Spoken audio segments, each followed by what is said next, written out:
Hey everybody, it's Jacob Soboroff for NPR Sunday Soapbox, sitting here with Ari Shapiro of NPR News, and we're about to tape a segment for Weekend Edition Sunday, so some behind-the-scenes action. Okay, so now I'm going to do the radio intro. Here we go.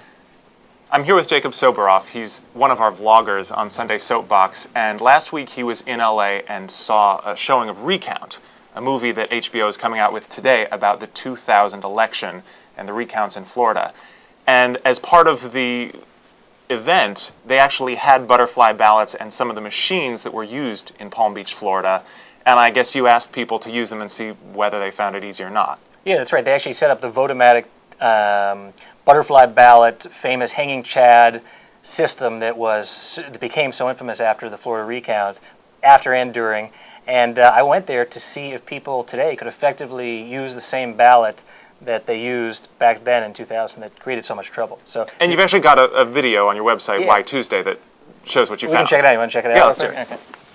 Where you're coming with us, guys.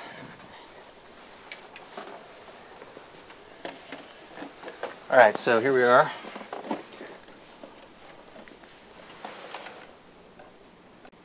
What's going on, everybody? It's Jacob Soboroff coming to you today from the Grove in Los Angeles, where HBO, as you can see behind me, is also here today promoting their new film Recount, which comes out this weekend.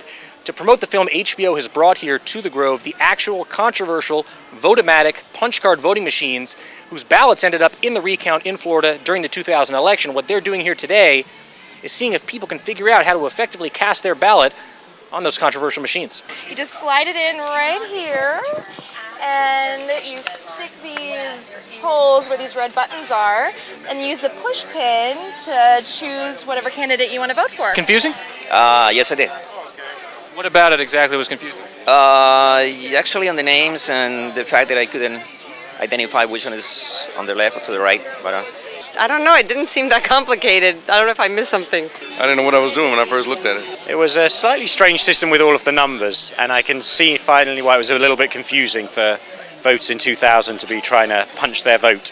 So when you put it in, it's so small you can't tell which one to vote for. I mean, it's pretty simple, so I don't see why they would have had so many problems. I didn't know how many people to vote for. No problem at all. Very simple. Tell me about how you vote in Canada.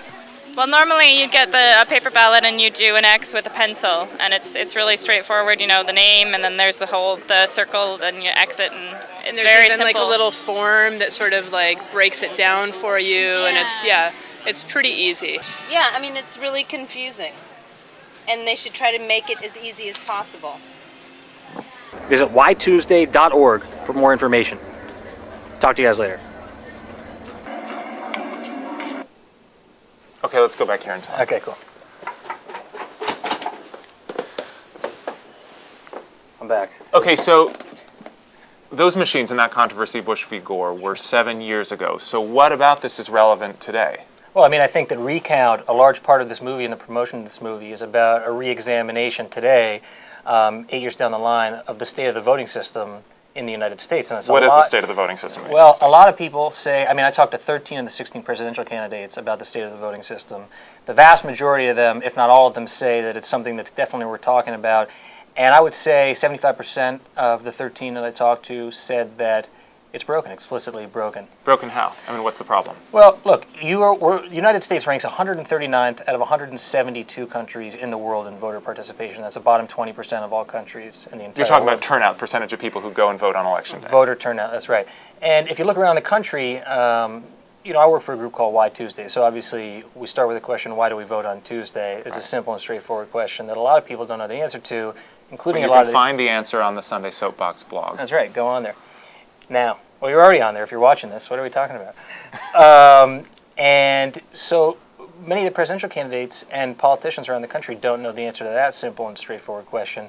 And that question is a window into the larger question about the voting system, the ways we vote, voting machines, early voting versus non-early voting, no excuse absentee, and then, again, the day we vote, Tuesday. So what are the major reasons that people give for not voting? Well, U.S. Census after U.S. Census clearly indicates that the primary reason, by a wide margin actually, for people that don't vote is that they're too busy, is the language that they use. And, you know, I take too busy to mean that they don't have the time to get to the polls. And I think if you think about it, common sense, logically, what would be the reason that people don't have to get to the polls on Election Day? And I mean, that's why we asked, why Tuesday? We're talking about a day that's smack in the middle of the work week. What would be the other reason for people to be too busy to get to the polls? Your video also suggests that there are problems with confidence in the way votes are counted and tallied. I mean, the integrity of our voting system is a big concern. People don't know that their votes are going to count, number one, that their votes will be counted. And so, you know, you see a lot of people stay home. This year, more than ever before, we're seeing record voter participation. But if you go to Iowa and look at the stats from Iowa or New Hampshire, in Iowa, record turnout was something like 16% only. In New Hampshire, I don't think it broke 50% or was right around 50%. So all the candidates say that candidates play a big role in turning out voters, increasing voter participation. But you know, how do you sustain that turnout next time around if we don't have candidates that are as exciting and as engaging that get people to want to come out and vote? Why do you care? I mean, look, voting is the right. Thomas Paine said, "Voting is the right by which all other rights are protected." If you can't vote, to have someone represent you in the government, you can't speak out on any issue that you care about, whether it's the environment, genocide, gay rights, gun rights, education, whatever it is. I mean, probably everything that's talked about on Weekend Edition Sunday in some form comes back to, if you don't vote, if you can't vote on these issues, how are the American people's voices being heard on these issues? And so that's really, for me, what it comes down to.